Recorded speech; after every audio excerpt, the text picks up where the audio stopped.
Hello friends, in the series of BSc IPF, I welcome you all. We are talking about economic survey.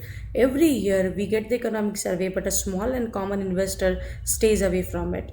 Why? Because the language and the kind of presentation which is there in the economic survey is not that much user friendly or that much convincing.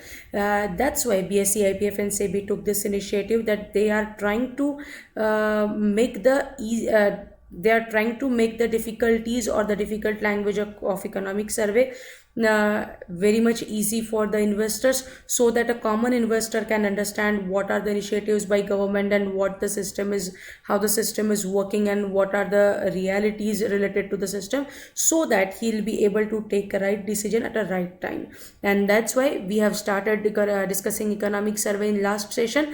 We have seen that there was a growth, or there was a growth, or few products like horticulture products like onion, tomatoes, potatoes have registered increased production, which is a very positive sign, though there was a pandemic and there was a uncertainty in the market, but overall the production have been increased.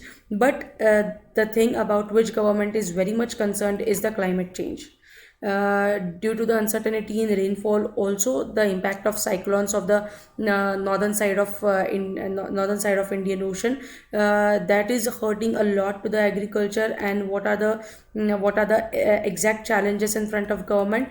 This is a rainfall pattern. We can see that from 1951 to 2019, such kind of rainfall pattern we have observed, that it is decreasing, which is decreasing the water table, and that's why that is one of the alarming situation for the Indian agriculture. Apart from that, just now we have talked about frequency of cyclonic storms over the North Indian Ocean. So these are the number of cyclones which are hitting the agricultural area of our country. And one of the major thing about which the government is concerned, that global warming also led to a sharp rise in annual average temperature in India by 1.8 degree between the period of 22 years 1997 to 2019, with the comparison of the 100 years tenor of just 0.5%. So which is an alarming thing, that cyclones as well as the global warming and increasing in temperature.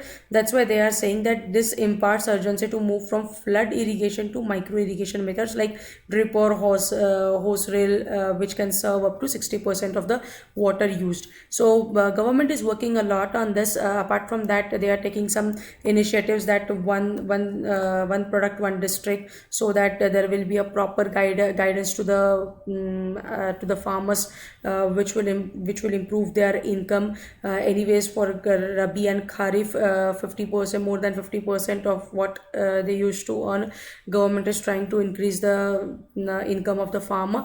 Apart from that, they have taken the initiative for rail, that if the product is there, agricultural product is there, and for transport and all, they have started some new rail with warehousing and all, and they are coming up with many different schemes under Atmanirbhar Bharat Yojana also.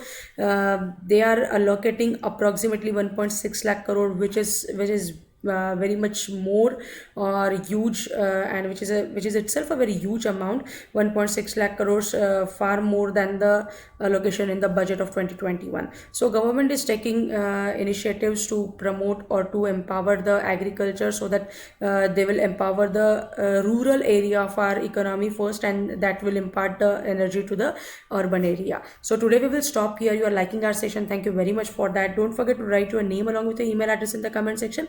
All these sessions are coming to you by BSc IPF and SEBI, so don't forget to say them thanks after this session. Thank you very much.